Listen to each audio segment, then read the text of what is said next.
အောင်ဖန်ဆိုတဲ့လူယုံမာကသူ့ရဲ့အစ်အမှန်မျက်နှာဖုံးကိုခွာချလိုက်တဲ့အချိန်မှာတော့အရာအလုံးဟာတွေးပြက်စရာနေရခန်းတစ်ခုလိုပြောင်းလဲသွားခဲ့တာပါသူဟာသူ့ရဲ့အသင်းဖော်တွေကိုရရဆက်ဆက်တက်ဖြတ်ဖို့ကြံစီနေခဲ့တာပဲဖြစ်ပါတယ်မင်းယူသွားပြီလားရှောင်းဖန်ငါတို့ကအသင်းဖော်တွေလေပြိုင်ပွဲစီးမြင့်ရလူတက်ခွင့်မရှိဘူးလို့တားဆီးနေတဲ့အသင်းဖော်ရဲ့အတန်ဟာလေထဲမှာပဲပျောက်ကွယ်သွားခဲ့ပါတယ်ရှောင်းဖန်ကတော့အယူတယောက်လိုရေမောရင်စီးမြင့်လားအခုကစားပြီးဒီကိန်းရဲ့စီးမြင့်ကိုငါကိုယ်တိုင်တတ်မှတ်မှာလို့အော်ဟစ်လိုက်ပါတယ်ကျွန်တော်တို့ရဲ့အသက်ကယ်လက်ပတ်တွေဟာလည်းအလုံးမလုံးတော့ပါဘူးအပြင်ကိုတယ်လီပို့လုပ်ပြီးထွက်ခွာလို့မရအောင်သူကဝိညာဉ်ပိတ်လောင်ခြင်းအစီရင်ကိုတုံးပြီးကျွန်းတစ်ခုလုံးကိုပိတ်ဆို့ထားလိုက်ပြီလေဒါဟာသူတယောက်တည်းလောက်တာမဟုတ်ပဲသူ့ရဲ့နောက်ွယ်ကဆရာဖြစ်သူရဲ့လမ်းညွှန်မှုနဲ့လှုပ်ဆောင်နေတာပါသူတို့ရဲ့ရည်ရွယ်ချက်ကကျွန်းပေါ်မှာရှိတဲ့လူသားတွေအားလုံးကိုရှောင်းဖန်ရဲ့တားရဲကြီးတာအိုတီအတွက်အာဟာရအဖြစ်ကျွေးမွေးဖို့ပါပဲရှောင်းဖန်ရဲ့လက်ထဲမှာဝိညာဉ်ပိတ်လောင်မြေပုံရှိနေတော့ကျွန်းပေါ်မှာ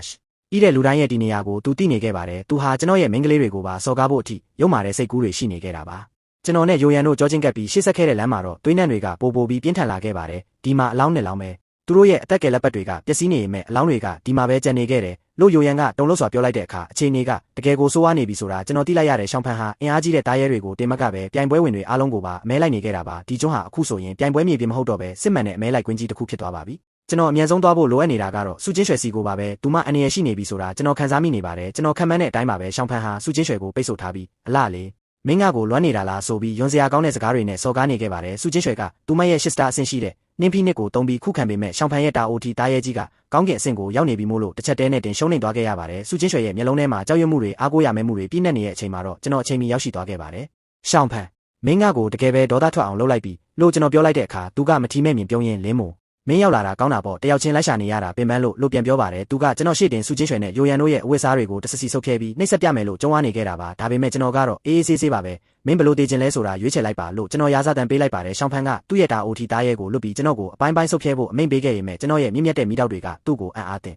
စေခဲ့ရတယ်ဒါကမဖြစ်နိုင်ဘူးငါတို့နှစ်ယောက်လုံးကကောင်းကင်အဆင့်ချင်းတူတူပဲလေလို့သူအော်ဟစ်နေတော့မှပဲကျွန်တော်ကကောင်းကင်အဆင့်ချင်းတူပေမဲ့အရေးသွေးချင်းမတူဘူးဆိုတာမင်းကိုငါပြပေးမယ်လို့ပြောပြီးသူ့ရဲ့တာအိုတီကိုမြင့်မြတ်မိတောက်နဲ့တန်းစင်ပစ်လိုက်ပါတယ်ရှောင်းဖန်ဟာကြောက်လန့်တကြားနဲ့ကြံတဲ့လူတွေကိုထပ်ပြီးစားသုံးဖို့အတွက်ထွက်ပြေးသွားခဲ့ပါတယ်ကျွန်တော်တို့ဟာကျွန်းပေါ်မှာကြံရှိနေတဲ့အသက်ရှင်သူတွေအားလုံးစုဝေးနေတဲ့နေရာကိုအမြန်ဆုံးသွားခဲ့ကြပါတယ်အဲ့ဒီမှာရှောင်းဖန်ကလူတွေကိုတက်ဖြတ်ပြီးငါ့ကိုနဲ့ဆိုးရှင်သခင်ကစွမ်းအားတွေပေးထားတာမင်းတို့အားလုံးတည်ရမယ်လို့ကြုံဝါနေခဲ့တာပါဝန်လီလီဟောင်စားတဲ့လူငယ်ချင်းတွေဟာရှောင်းဖန်ရဲ့လက်ထဲမှာအဖက်မတင်အောင်တေဆုံးခဲ့ကြရပါတယ်အဲ့ဒီနောက်ရှောင်းဖန်ဟာသူ့ကိုယ်သူပါသူ့ရဲ့တားရဲကိုရေစပူစော်ပြီးစွမ်းအားကိုအတင်းတမမြင့်တင်လိုက်ပါတယ်ဒါဟာဖျားသခင်အဆင့်တူလို့ခေါ်တဲ့ကြောက်စရာကောင်းတဲ့အဆင့်တစ်ခုပါကျွန်တော်တို့အားလုံးတေဘေးနဲ့ရင်ဆိုင်နေရတဲ့အချိန်မှာတော့ကျွန်တော်ရဲ့တားရဲကလေးရှောင်းယူဟာအစ်အမှန်ဖျားသခင်အဆင့်ကိုဆင့်ကဲပြောင်းလဲသွားခဲ့ပါတယ်မြင့်မြတ်တဲ့စွမ်းအားတွေရှေ့မှာမင်းတို့လိုအဆင့်တူတွေကဟာတခုပါပဲလို့ကျွန်တော်ပြောလိုက်တဲ့အချိန်မှာရှောင်းယူရဲ့နာမည်မိတောက်တွေကရှောင်းဖန်နဲ့သူ့ရဲ့တားရဲကြီးကိုတစ်ချက်တည်းနဲ့တင်ပြကြသွားအောင်လောင်မြက်ပစ်လိုက်ပါတယ်အဲ့ဒီနောက်မှာတော့ကောင်းကင်ရံမှာအကြောင်းကြီးတစ်ခုပေါ်လာပြီးနဆိုးရှင်သခင်ရဲ့မျက်လုံးကြီးကကျွန်တော်တို့ကိုစိုက်ကြည့်နေခဲ့ပါတယ်သူကကျွန်တော်ကိုသူ့စီမှာအညံခံဖို့နဲ့ရှောင်းဖန်ထက်အစပေါင်းများစွာတာတဲ့စွမ်းအားတွေပေးမယ်လို့ဆွဲဆောင်ခဲ့ရင်မဲ့ကျွန်တော်ကတော့ညင်းပယ်ခဲ့ပါတယ်မင်းရဲ့အကြီးမားဆုံးအမားက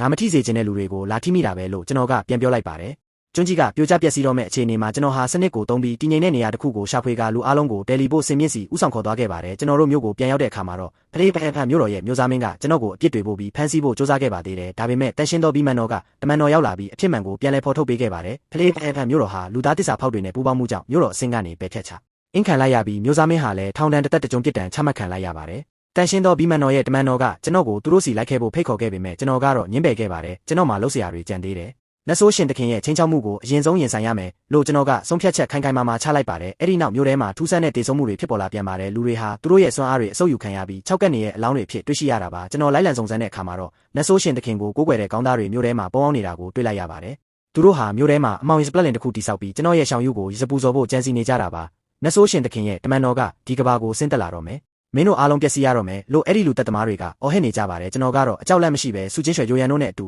အဲ့ဒီအမောင်အင်အားစုတွေကိုခြေမုံပစ်ခဲ့ပါတယ်ဒါပေမဲ့ဒါဟာအစပဲရှိပါသေးတယ်ကဘာကြီးရဲ့အခြေအနေကပိုပြီးစိုးရိမ်စရာကောင်းလာခဲ့ပါတယ်ကျွန်တော်ဟာလင်းကျုံမြို့တော်ကနေထွက်ခွာပြီးပိုမိုကျပြန့်တဲ့ကဘာကြီးစီကိုတွားဖို့ဆုံးဖြတ်လိုက်ပါတယ်လင်းကျုံမြို့တော်ကတေးလုံးနဲ့ကျွန်တော်ပိုပြီးတမာလာဖို့လိုတယ်လို့မျိုးသားမင်းကိုနှုတ်ဆက်ရင်ကျွန်တော်ပြောခဲ့ပါတယ်စုချင်းရွှေကလည်းကျွန်တော်နောက်ကိုလိုက်ဖို့ဆုံးဖြတ်ခဲ့ပါတယ်ကျွန်တော်တို့ရဲ့ခီးလန်းကအခုမှစတင်တာပါရှေ့မှာဘလို့အခက်ခဲတွေဘလို့အနေရတွေပဲရှိနေပါစေကျွန်တော်ရဲ့တားရဲလေးတွေနဲ့အတူကျွန်တော်ကိုယုံကြည်ရဲ့သူတွေနဲ့အတူကျွန်တော်ကတော့နောက်မဆုတ်တန်းရှေ့ဆက်သွားမှာပဲဖြစ်ပါတယ်